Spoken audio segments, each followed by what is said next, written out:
Captain Mark Stone stared out the viewport at the endless black of space. The massive ring station called Orbital 9 floated silently among the stars, home to the Galactic Council and representatives from 27 alien species. Mark adjusted his blue uniform and straightened his shoulders. After 3 years as Earth's ambassador here, he still felt small. "They're ready for you, Captain," said his assistant, Ben. Mark nodded. "And the files?" "All prepared. The trade numbers look good." "Good isn't enough," Mark said. "We need to impress them." Tomorrow's meeting with the High Council was everything he had worked for. Earth needed better trade deals, better technology, and most importantly, respect. The aliens saw humans as curiosities, clever pets who had somehow built spaceships. Mark walked through the curved hallways of the station, passing tall blue Lintari with their 4 arms and squat Vosin with their metallic skin. None of them looked at him. That would change soon. In his small office, Mark reviewed his presentation one last time. The door chimed. "Come in." An alien Mark recognized as a Dravik diplomat entered. The Dravik were tall with gray skin and 6 fingers on each hand. "Captain Stone. Working late." "Just preparing for tomorrow," Mark said.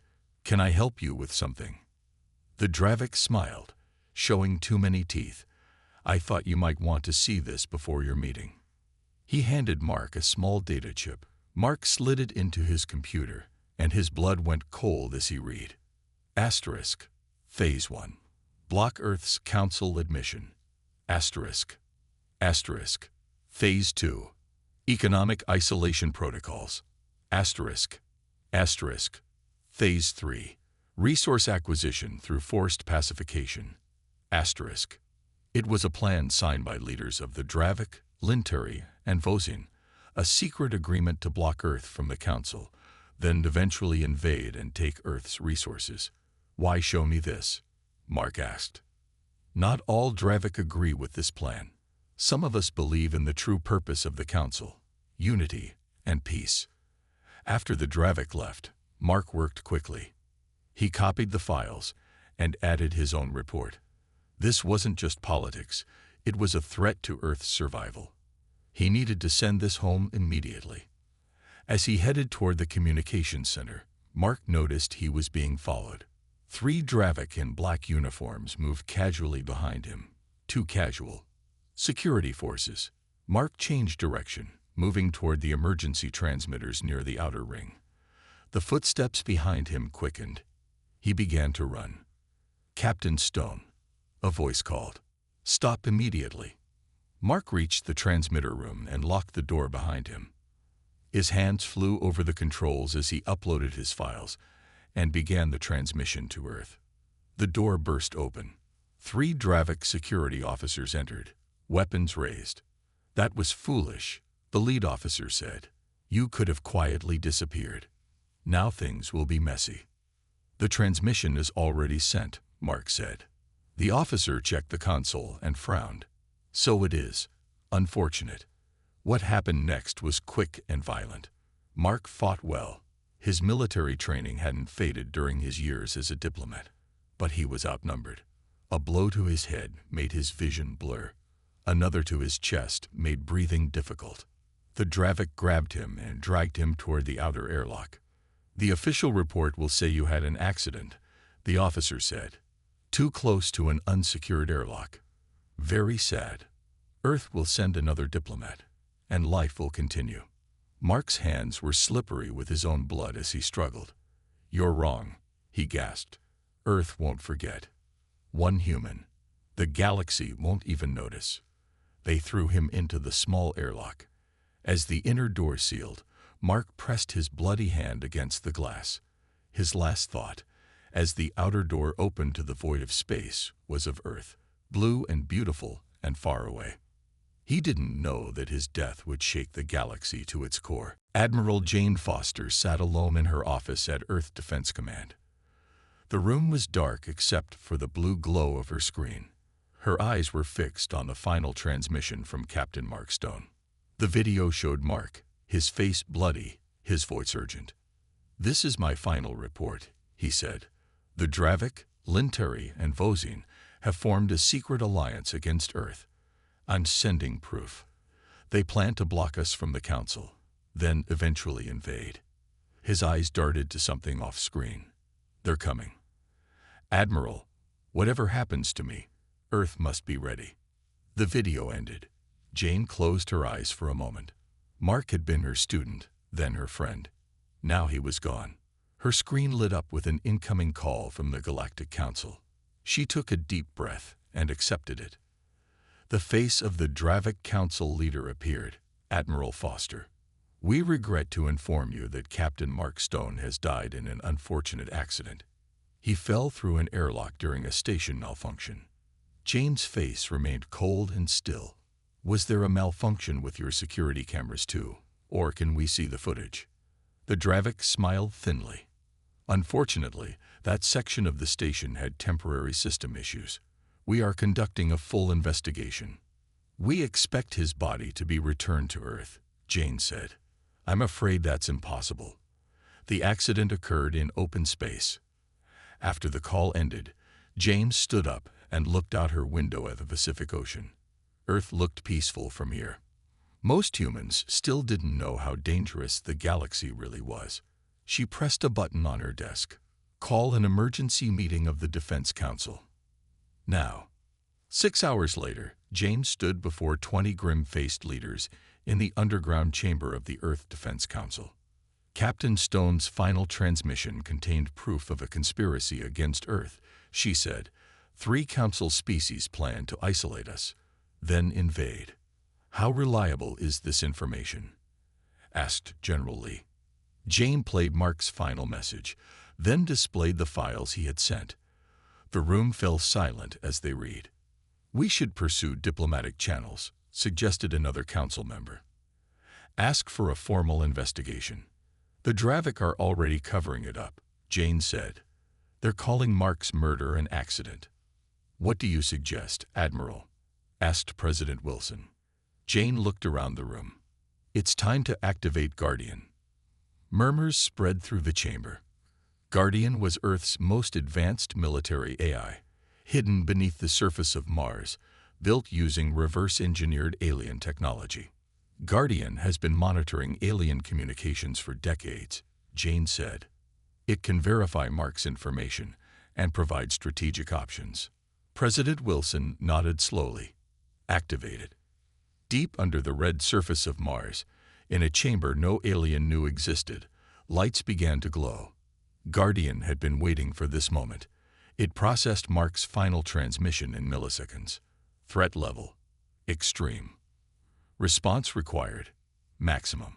Guardian accessed classified files dating back 70 years, since humanity's first contact with alien life. Plans for a hidden fleet that Earth had been quietly building for generations, ships with technology beyond what any council species thought humans possessed.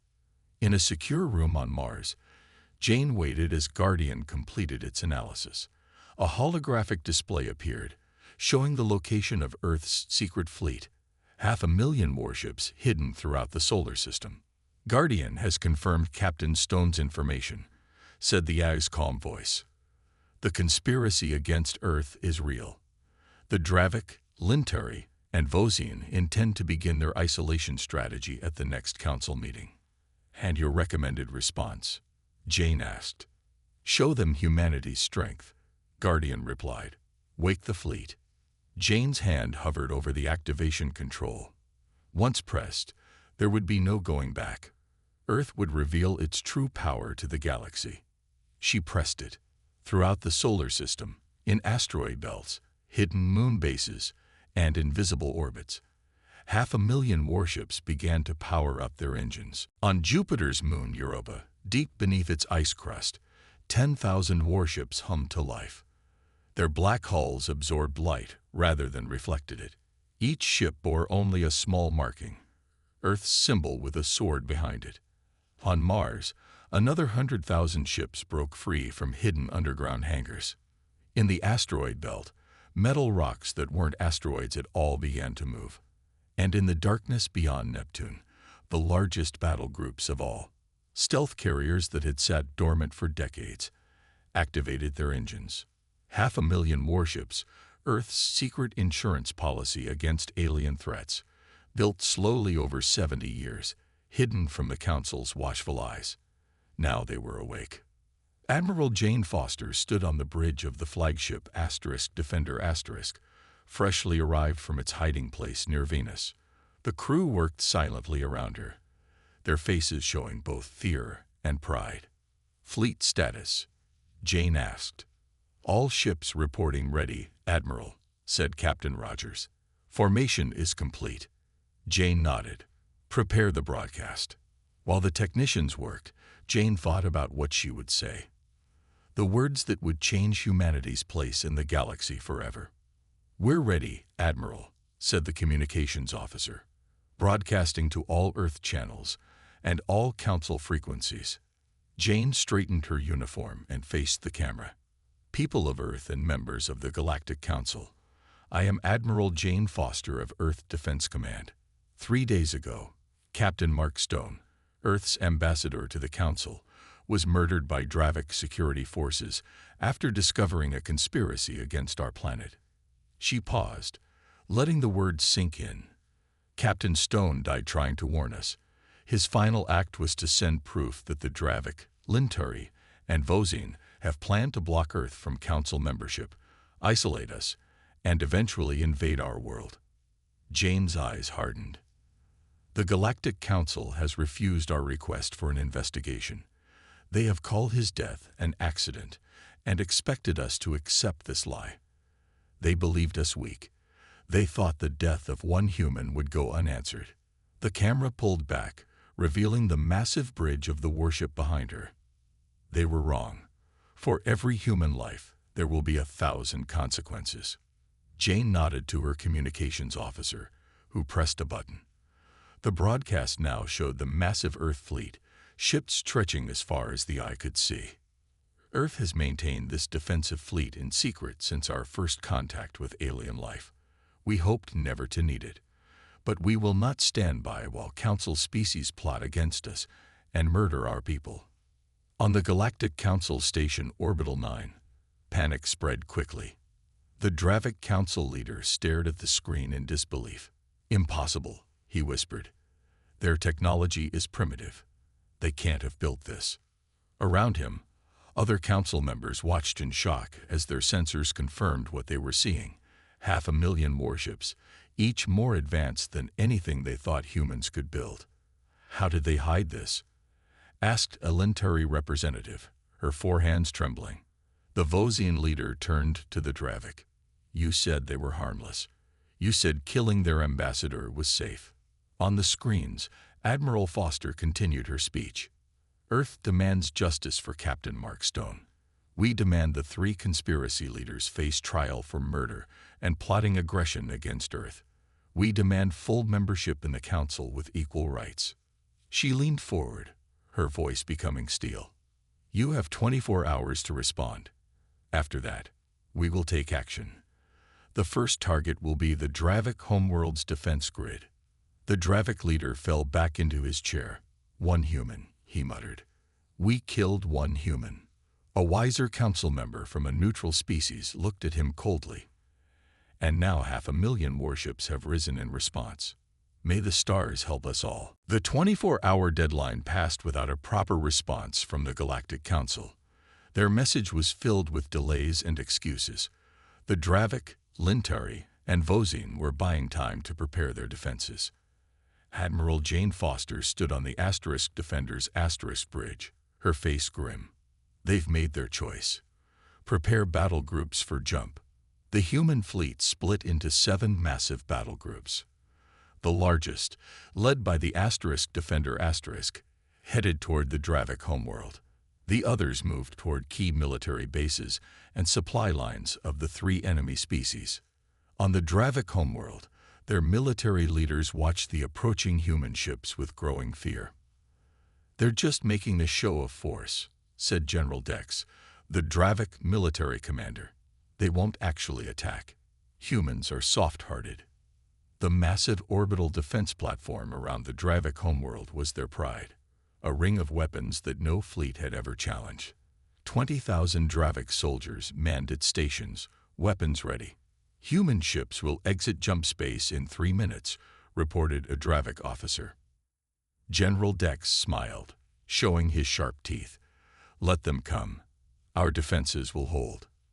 In the darkness of jump space, Captain Tom Wilson sat in the command chair of the stealth ship Shadow *. His small craft carried the best Special Forces Team Earth had, 12 soldiers with one critical mission. 2 minutes to exit, his navigator said. Tom looked at his team. They wore black armor with no markings. Each carried weapons far more advanced than anything Earth had shown to the galaxy. Remember, Tom said, this is about justice, not revenge. We get Mark's body and the evidence. No unnecessary killing. His soldiers nodded. They had all known Mark. This mission was personal. The human battle fleet appeared near the Dravik defense platform in a flash of blue light. 100,000 ships arranged in perfect formation. General Dex barked orders. Open fire. All batteries. The defense platform's weapons lit up, sending thousands of energy bolts toward the human ships. But something impossible happened. The human ships moved faster than any ship should be able to, dodging the attacks with ease. Then the human ships fired. Not wild attacks, but precise strikes. Each shot hit a weapon system on the platform, disabling it without causing the station to explode. What are they doing? Dex wondered aloud.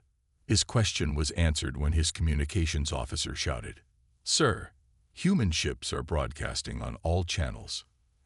Admiral Foster's face appeared on their screens. This is not a war of extermination. We are disabling your defenses, not destroying them.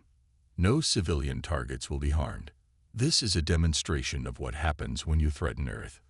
While the main fleet kept the Dravik distracted, Tom Wilson's stealth ship docked with Orbital 9. His team moved through the station's corridors like ghosts, their advanced technology making them nearly invisible to sensors. They reached the station's security center in minutes. Download all records of Mark's murder. Tom ordered 2 of his team. The rest with me. We're going to find him. Using the station's own records, they located where the Dravik had stored Mark's body, preserved as evidence they never intended to share. Tom stood over the cryo chamber containing his friend. "We're taking you home, Mark," he whispered. As his team secured the body, alarms finally began to sound. The station had discovered the intruders. "Time to go," Tom said. Mission accomplished. By the time the Galactic Council fully understood what was happening, it was too late. In a coordinated attack lasting less than 6 hours, the human fleet had disabled the military capabilities of all 3 conspirator species without a single civilian casualty. And on Orbital 9, security forces found only empty rooms where important evidence and Mark Stone's body had been. The humans had taken back their own. The great chamber of the Galactic Council had never been so loud. Representatives from all 27 species shouted over each other. The evidence of Mark Stone's murder and the conspiracy against Earth played on large screens around the room. In the center of the storm stood Admiral Jane Foster, her blue uniform standing out among the alien delegates. She watched silently as the council tore itself apart. "The Dravik have betrayed us all," shouted the Telnar representative, his green skin flushed darker with anger. "They said humans were primitive, yet Earth's fleet disabled their defenses in hours." The Dravik representative hissed. "We acted to protect the council. Humans were hiding their true strength. They are dangerous." "You murdered their diplomat," said the elderly Mox delegate, her voice calm but cutting. "Did you expect them to do nothing?" Jane finally stepped forward. The room fell silent.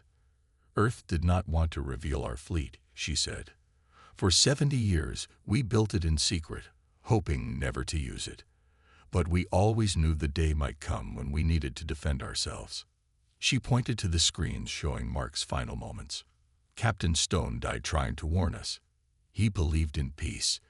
In his honor, Earth is still willing to talk, but we will not be treated as lesser beings anymore." The Galactic Council voted. They split into 3 groups. First, 11 species sided with Earth, condemning the conspiracy and withdrawing from any alliance with the Dravik, Linteri, and Vosing. Second, 8 species declared themselves neutral, afraid to pick sides. Third, the 3 conspirator species and their 5 closest allies stood together, demanding military action against the human threat. The council was broken. On the Defender Jane received the news with a grim nod. "Guardian," she said to the AI interface, "what do you recommend?" The AI's calm voice filled her private office. "The division works in our favor, Admiral. I suggest pressing our advantage while maintaining moral high ground." Jane studied the star map showing positions of Earth's fleet. "Explain." "Continue military pressure on the conspirators," Guardian said. "Cut them off from their colonies and resources, but open diplomatic channels with the friendly species." Jane nodded. "Make it happen." Captain Tom Wilson stood guard in the room where scientists examined the data they had recovered from Orbital 9.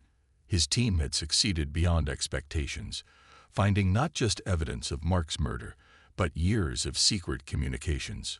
"You need to see this, Captain," said Dr. Ray, looking up from her screen. "These 3 species have been manipulating council politics for centuries. They've been using smaller races as resource pools." Tom looked at the files, his eyes widening. "They'd done to others what they planned to do to us." "And there's more," Dr. Ray said. "According to these files, they've blocked the advancement of 6 other species who were growing too quickly. 2 of those species suffered mysterious plagues that set them back centuries." Tom's face hardened. "Send everything to Admiral Foster. The Council needs to see this." The Dravik, desperate as human ships surrounded their major colony worlds, launched a surprise attack on Earth's main fleet near the Linteri border. It was their biggest mistake. The human ships moved in ways that defied known physics, their hulls shimmering with energy shields beyond Council technology. The Dravik weapons, considered the most advanced in the galaxy, barely scratched the human defenses. The battle lasted just 40 minutes. The Dravik fleet retreated, leaving behind damaged ships but few casualties. The humans had disabled rather than destroyed when possible. On Earth, billions watched the news of their fleet's victory. Public opinion had shifted from shock to pride. Humans had lived in the shadow of advanced alien species for too long. Now the galaxy was learning that humanity was not to be underestimated. In a small cemetery in the Rocky Mountains, a fresh grave was prepared. Captain Mark Stone had come home. His sacrifice had changed everything, and the galaxy held its breath, waiting to see what Earth would do next. High Commander Rax, leader of the Dravik, sat alone in his chamber. Outside, human ships filled the sky above his homeworld. His military was crippled, his allies wavering, all because of one human diplomat. His communication screen lit up. Admiral Foster's face appeared. "Commander Rax," she said, "this has gone far enough. Too many lives are at risk." Rax's gray skin looked pale. "What do you want?" "The truth," Jane said. "A direct meeting. Neutral ground. Just you and me." Rax hesitated, then nodded. "There is a station at the edge of Neutral Zone 7. No weapons. No guards." "Tomorrow," Jane agreed. "This ends one way or another." The neutral station was small, just a meeting room with windows showing the stars. Jane arrived first, wearing her formal uniform with no weapons. Rax arrived minutes later, his tall frame stooped with defeat. They sat across from each other at a simple metal table. "Why?" Jane asked simply. "Why kill Captain Stone? Why conspire against Earth?" Rax's 6-fingered hands trembled slightly. "Fear, Admiral. Pure fear. Of us, we were no threat to you." "That's where you're wrong." Rax leaned forward. "We've been watching humans since your first steps into space. Your species advances too quickly. What takes others centuries, you achieve in decades." Jane frowned. "That's why you feared us? Our rate of progress." Not just that. Rax pulled out a small device and placed it on the table. A hologram appeared, an ancient stone covered in strange symbols. Do you recognize this? No. Captain Stone found this artifact in our historical archive. When he touched it, it activated. It hadn't responded to any species in 50,000 years. Jane stared at the hologram. What is it? A founder artifact. Rax saw her confusion. The founders were the first advanced species in our galaxy. They seeded many worlds with life, then disappeared 50,000 years ago. Their technology was legendary. Rax's voice grew quieter.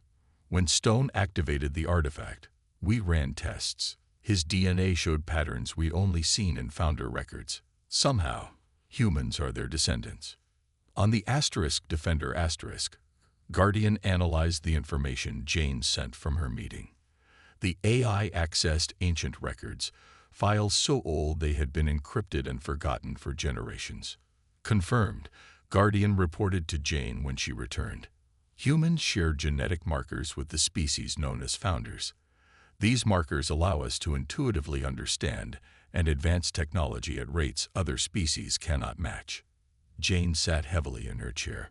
So Stone wasn't just killed to prevent Earth's admission to the Council. He was killed because he accidentally revealed our heritage. Correct, Guardian said. The conspirators feared that if humans discovered their legacy, they would reclaim the Founders' position as the dominant force in the galaxy. And our ships? Jane asked. How did we build technology so advanced? Human engineers were unconsciously recreating Founder designs, Guardian explained. What seemed like brilliant innovation was actually genetic memory expressing itself. The news spread through human society like wildfire. Humanity, descendant of the legendary founders. Some people demanded the complete dismantling of the Council. Others called for the punishment of the conspirators. But many began to ask a different question. What responsibility did this heritage bring? In a broadcast to Earth and all Council worlds, Jane shared what she had learned. The conspiracy against us came from fear. Fear that we would become what the founders were, rulers of the galaxy. Now we face a choice about who we want to be. She looked directly into the camera. Captain Mark Stone believed in peace. He died seeking truth. How we honor his memory will define humanity's place in the stars. Across the galaxy, billions waited for Earth's decision. Would humans use their power to rule or to unite? Admiral Jane Foster stood at the window of her quarters, looking at the stars. The weight of humanity's future rested on her shoulders. Earth's military power was unmatched. They could rule the galaxy if they chose. Her screen lit up with an incoming call from Earth. President Wilson's face appeared. The world leaders have voted, Admiral, he said. The decision is unanimous. But as head of our forces, you must agree. Jane nodded. Tell me. We will not become conquerors, the president said. We will use our strength to build a better galaxy, not to rule it. Jane smiled, feeling a weight lift from her. Captain Stone would be proud. 1 month later, representatives from all 27 Council species gathered on Orbital 9.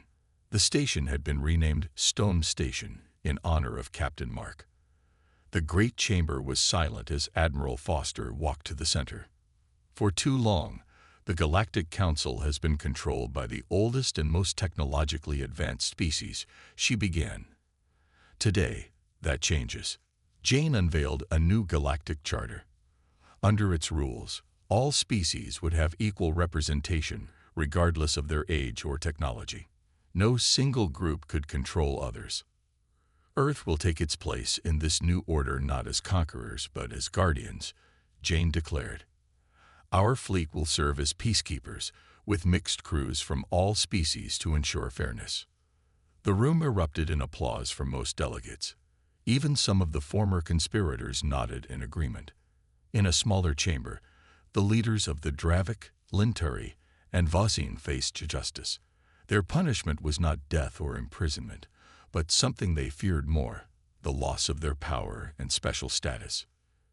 Your worlds will make reparations to the species you have harmed, Jane told them. Your military forces will be reduced, and your governments reformed with proper checks against corruption.